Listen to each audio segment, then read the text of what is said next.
On passe à l'info éco avec Christophe Dansette. Bonjour Christophe. Bonjour Damien. Ce matin, on va s'intéresser à l'un des plus gros crashs économiques actuels en France. C'est la chute d'un fleuron de la tech, de l'informatique, Atos, qui entame une course contre la montre maintenant pour éviter la faillite.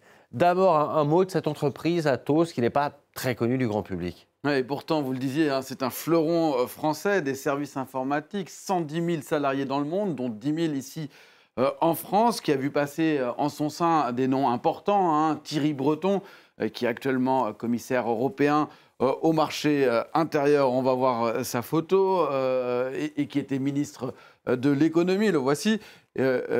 Édouard Philippe également, avec une photo un petit peu ancienne, lorsqu'il était encore Premier ministre. Il était au conseil d'administration jusqu'à l'année dernière, un groupe né en 1997 de la fusion de plusieurs entreprises. Et si le grand public ne le connaît pas, c'est qu'il est à l'arrière-plan dans nos machines informatiques, ou plutôt dans les machines informatiques, dans les ordinateurs des grands groupes, dans le cloud, dans la cybersécurité également. Il gère par exemple tout le système de réservation des hôtels Accor, peut-être vous l'avez-vous déjà utilisé. Il fournit les supercalculateurs utilisés dans la fusion nucléaire, conçoit les solutions informatiques pour les centrales nucléaires d'EDF. EDF, groupe public. D'ailleurs, l'État est l'un des grands clients d'Atos. Il gère le système informatique, par exemple, de la CAF, c'est-à-dire des allocations familiales, de la carte vitale, mon espace santé, c'est-à-dire l'assurance maladie française. Et puis surtout,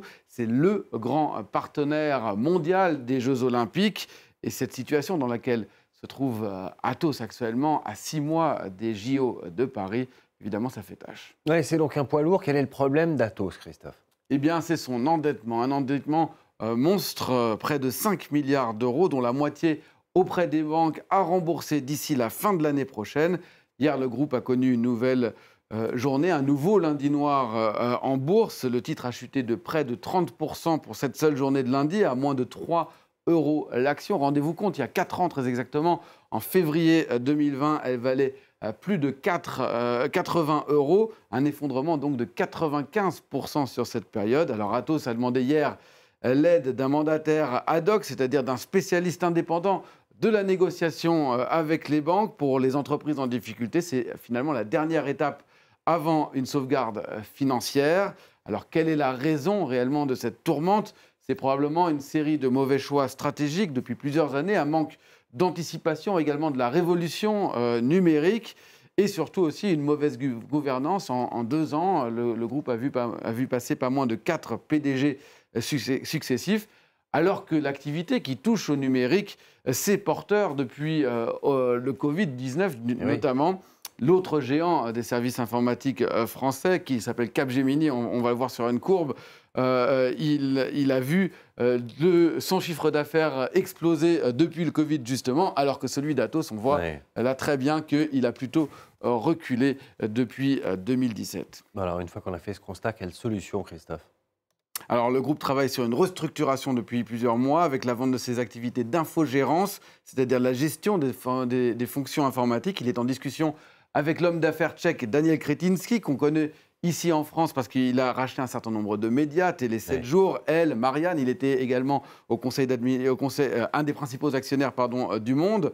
Mais ces négociations, elles patinent. Par ailleurs, le groupe pourrait céder ses activités de cybersécurité et de supercalculateurs à Airbus, qui serait candidat et qui serait prêt à mettre un peu plus d'1,5 milliard d'euros.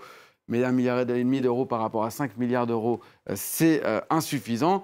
Dans tous les cas, même si l'État n'est pas actionnaire d'Atos, Bercy suit le dossier de très près. Ce matin, dans le journal Les Échos, le ministre de l'Économie prévient que l'État, je cite, utilisera tous les moyens à sa disposition pour préserver les activités stratégiques du groupe, en particulier celles de la branche cybersécurité. En clair, Bruno Le Maire veut dissuader tout repreneur étranger de mettre la main sur un actif sensible. Il ajoute que l'État ne laissera pas tomber les activités industrielles d'Atos, représentant des dizaines de milliers d'emplois. Le Sénat, lui, va entamer dans les prochains jours une mission d'information sur l'avenir d'Atos et il n'est pas exclu qu'un certain nombre de sénateurs proposent ni plus ni moins la nationalisation.